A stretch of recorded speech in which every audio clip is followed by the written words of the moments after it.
दोस्तों एग्जाम की तैयारी करना जितना ज़्यादा जरूरी होता है उतना ही ज़्यादा जरूरी होता है कि उस एग्जाम के लिए आप लोग ढेर सारे मॉक टेस्ट देते जाओ। एग्जाम्स की प्रिपरेशन को चेक करने का सबसे जो प्रॉपर मेथड होता है वो होता है मॉक टेस्ट देने का। बट बहुत सारे स्टूडेंट्स को ये इशू आता है कि उनका मतलब मॉक टेस्ट प्रॉपर चल रहा है या नहीं, या फिर उनको अच्छे मार्क्स आ रहे हैं या नहीं, या फिर वो अपने आप को कैसे जज कर सकते हैं, फिर कैसे वो अपने आप को प्रिपेयर कर सकते हैं मॉक टेस्ट के लिए।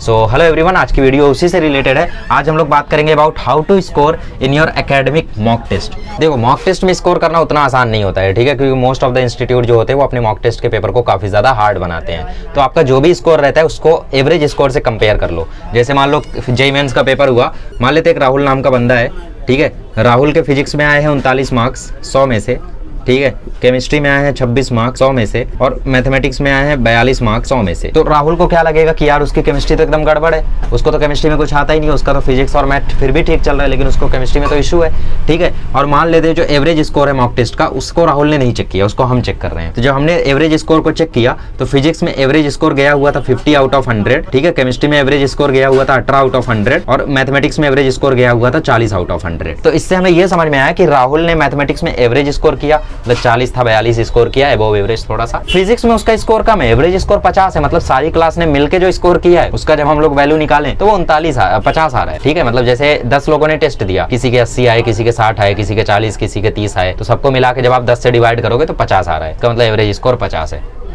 ये भी नहीं समझे? जेईई एस्पिरेंट हो ना, अच्छा नीट वाले हो, अब ठीक है।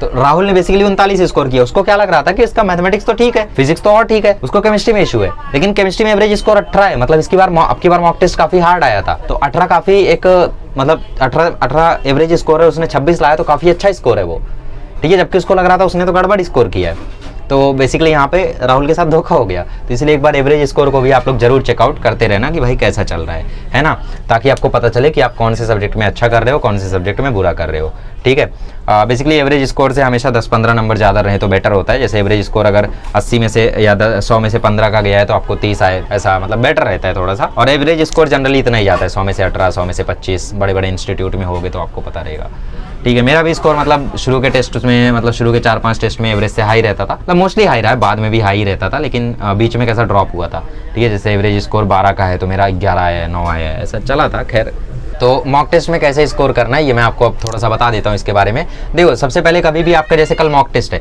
आज आप प्रिपरेशन शुरू कर रहे हो, तो प्रिपरेशन आप कैसे शुरू करोगे? सबसे पहले आप क्या करोगे? अपने नोट्स को रिवाइज करोगे, ठीक है। Revising your notes can be enough to score more than average marks in your mock test, ठीक है। अगर आप सिर्फ अपने नोट्स को रिवाइज करके जाते हो तो आप एक बहुत ही अच्छा स्कोर कर सकते हो। शायद मैंने ये बात बहुत पहले भी बताई है कई बार चैनल पर, लेकिन हमारे कोटा में मतलब हमारे साथ एक बंदा था जिसका मैथ्स बहुत ही ज़्यादा अच्छा था, ठीक है, तो उसका स्कोर मैथमेटिक्स में 100 में से 92, 100 में से 86 ऐसा रहता था, ठीक है। तो मैंने उससे पूछा भाई तुम मैथ के एग्जाम के लिए तैयारी कैसे करते हो? तो उसने बोला भाई देखो झूठ नहीं बोलूँगा, मेरा मैथ पहले से बहुत अच्छा है। मैंने बोला अभी क्या करते हो? उसने बोला मैं मॉड्यूल नहीं सॉल्व करता हूँ, सिर्फ नोट्स देख कर जाता हूँ, और अपने जो मॉक टेस्ट होते हैं उसमें बहुत सारे क्वेश्चन तो अपने नोट्स से ही रिलेटेड रहते हैं, ठीक है। अब तुम बोलोगे तो मॉक टेस्ट में स्कोर करने का क्या फायदा? अरे भैया तुम जेईई का पेपर देख लियो, तुम्हारे नोट्स से काफ़ी मैच करेगा, उसका बहुत सारा क्वेश्चन, ठीक है। तो ऐसा नहीं है कि जो जेईई में क्वेश्चन आता है वो तुम्हारे नोट्स से कुछ अलग आ जाता है, नोट्स जैसा ही होता है, मोर देन 50% क्वेश्चन, ठीक है। एनीवेज, तो बेसिकली अपने आप नोट्स को रिवाइज कर लो सिर्फ। अगर कुछ नहीं कर सकते आप, ज़्यादा टाइम नहीं है, तो कम से कम अपने नोट्स को रिवाइज कर लो। अपने नोट्स को रिवाइज करना बहुत ही ज़्यादा इनफ हो सकता है अगर आपको प्रॉपर स्कोर करना है तो।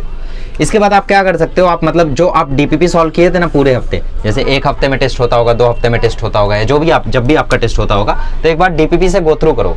डीपीपी में बहुत सारे ऐसे क्वेश्चन रहे हुए होंगे जो आपसे नहीं सॉल्व हुए होंगे, तो उनको एक बार जरूर चेकआउट करो आप, ठीक है। जिनके क्लासेस में डीपीपी नहीं मिलती तो लोग क्या करें, मॉड्यूल से गो थ्रू करें, मॉड्यूल से गो थ्रू करें कि भाई कौन कौन से ऐसे क्वेश्चन है जो उनसे छूट गए। इतना कुछ होने के बाद मुझे नहीं लगता उनके पास टाइम बचेगा, बट फिर भी अगर उनके पास थोड़ा बहुत टाइम बचता है तो तीसरी चीज़ वो क्या कर सकते हैं, मॉड्यूल के पीवाईक्यूज कर सकते हैं, ठीक है। क्योंकि बेसिकली पीवाईक्यूज तो बहुत सारे हैं, 22 में इतने सारे पेपर हुए, 23 में इतने सारे, 21 में इतने सारे, 24 में इतने सारे, 25 आ रहे हैं अभी तो बेसिकली पीवाईक्यूज तो बहुत सारे। तो मॉड्यूल के पीवाईक्यूज करो, क्योंकि मॉड्यूल में चुनिंदा पीवाईक्यूज होते हैं, वो बेटर रहेगा। तो ये 3 चीज़ आप कर सकते हो मॉक टेस्ट में एक अच्छा स्कोर करने के लिए, ठीक है। इससे ज़्यादा आपको मुझे नहीं लगता है कुछ और करने की ज़रूरत है, ठीक है। This much can be enough, okay.